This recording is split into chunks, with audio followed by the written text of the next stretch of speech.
Jika sebuah negara hanya mengekspor bahan mentah, merusak alamnya sendiri, dan membiarkan konflik sosial tumbuh, maka uangnya cepat atau lambat akan ikut goyah. Tidak hari ini, tidak besok, tapi prosesnya udah berjalan. Nah, gak ada mata uang yang mati mendadak. Ia selalu diawali dengan kalimat yang sama. Negara kita kaya, aman. Nauru pernah mengucapkannya, Venezuela juga pernah, Nigeria juga pernah. Dan ketika alam habis, negara mulai menjual hal lain, yaitu kedaulatan, stabilitas, bahkan masa depan generasinya.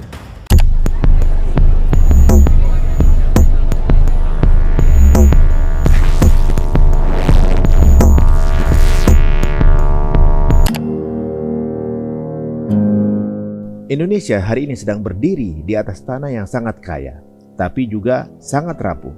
Nikel digali siang dan malam, batu bara diangkut tanpa jeda, hutan dibuka atas nama investasi, laut disedot pasirnya demi reklamasi.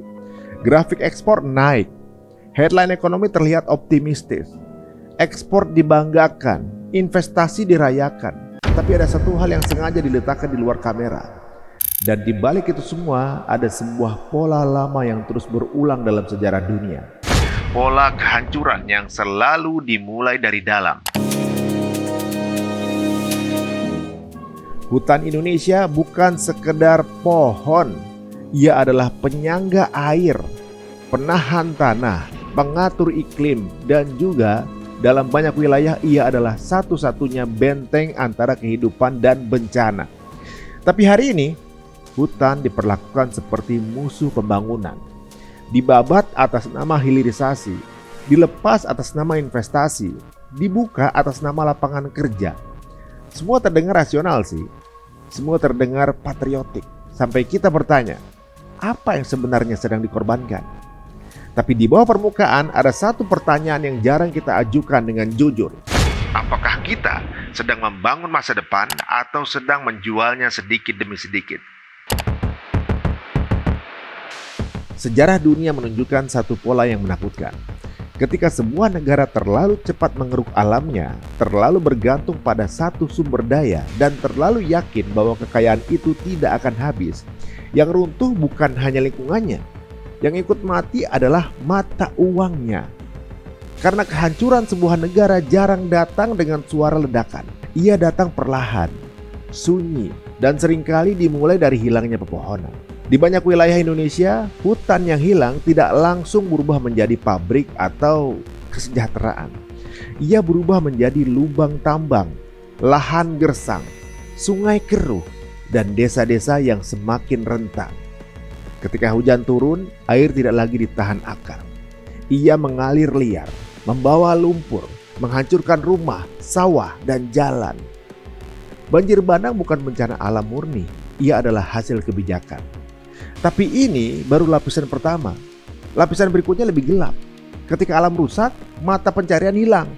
Petani gagal panen, nelayan kehilangan ikan karena laut tercemar. Masyarakat adat tercerabut dari tanahnya. Di titik ini, masalahnya bukan lagi lingkungan, tapi keamanan nasional. Kriminalitas tidak muncul dari ruang hampa. Ia tumbuh dari ketimpangan, dari frustasi, dari rasa kehilangan. Ketika sumber hilang, orang mulai mencari jalan pintas.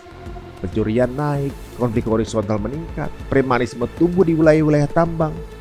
Negara pelan-pelan kehilangan kontrol.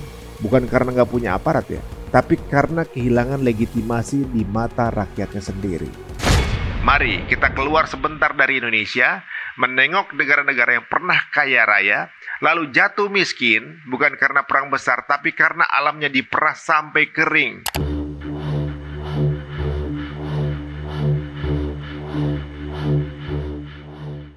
Di Kongo, hutan dan tambang dirampas. Negara kaya mineral tapi rakyatnya miskin. Konflik bersenjata tumbuh di sekitar sumber daya. Kriminal dan juga milisi menguasai wilayah. Uang negara kehilangan makna karena negara kehilangan kendali. Mata uang ada, tapi kepercayaan mati. Di Venezuela, alam dieksploitasi. Ekonomi disederhanakan hanya menjadi minyak. Ketika sistem runtuh, bukan hanya uang yang mati, kriminalitas meledak. Kekerasan jadi bagian dari keseharian. Negara kehilangan fungsi dasarnya, yaitu melindungi warganya. Haiti memberi pelajaran paling sunyi. Hutan dibabat selama puluhan tahun, tidak ada tambang raksasa, tidak ada konflik global, tapi ketika hutan habis, tanah longsor, banjir, kelaparan datang. Negara menjadi rapuh. Geng kriminal mengisi kekosongan kekuasaan. Nah, di titik itu, uang nasional bukan lagi simbol kedaulatan. Ia hanya kertas tanpa arti. Dan ada juga Nauru, pulau kecil yang pernah menjadi salah satu negara terkaya di dunia karena fosfat. Alamnya dikeruk sampai habis. Pulau itu berlubang, tanah tak bisa ditanami. Saat fosfat habis, negara kehilangan segalanya, termasuk kemampuan untuk punya mata uang sendiri. Nauru tidak runtuh dalam perang. Ia runtuh karena kehabisan tanah. Sekarang lihat Indonesia lagi. Ketika hutan hilang, bencana meningkat. Ketika bencana meningkat, anggaran negara terkuras untuk pemulihan, bukan pembangunan. Ketika negara sibuk menambal kerusakan, investasi sosial seperti pendidikan dan kesehatan tertinggal. Ketika kualitas hidup turun, kejahatan naik. Ini bukan konspirasi liar, ini efek domino. Dan di tengah semua itu, kita sering lupa satu hal penting. Uang adalah cermin negara. Mata uang mencerminkan produktivitas, stabilitas, dan juga kepercayaan. Jika sebuah negara hanya mengekspor bahan mentah, merusak alamnya sendiri, dan membiarkan konflik sosial tumbuh, maka uangnya cepat atau lambat akan ikut goyah. Tidak hari ini, tidak besok, tapi prosesnya udah berjalan. Nah, gak ada mata uang yang mati mendadak. Ia selalu diawali dengan kalimat yang sama. Negara kita kaya, aman. Nauru pernah mengucapkannya, Venezuela juga pernah, Nigeria juga pernah. Dan ketika alam habis, negara mulai menjual hal lain, yaitu kedaulatan, stabilitas, bahkan masa depan generasinya. Konspirasi terbesar bukanlah bahwa ada satu elit global yang sengaja menghancurkan negara. Konspirasi terbesar adalah kita dibuat percaya bahwa eksploitasi cepat adalah kemajuan, bahwa kerusakan hari ini bisa ditebus esok hari, bahwa alam bisa dikompromikan tanpa konsekuensi.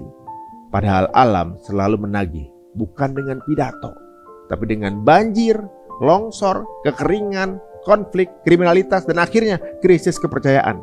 Negara kita Indonesia masih punya waktu, guys. Hutannya belum habis, uangnya belum mati, negaranya belum runtuh. Tapi sejarah membuktikan, fase paling berbahaya bukan saat kehancuran, melainkan saat semuanya masih terlihat baik-baik saja. Karena di fase itu, peringatan dianggap pesimisme, kritik disebut penghambat pembangunan, dan suara yang paling penting dipadamkan.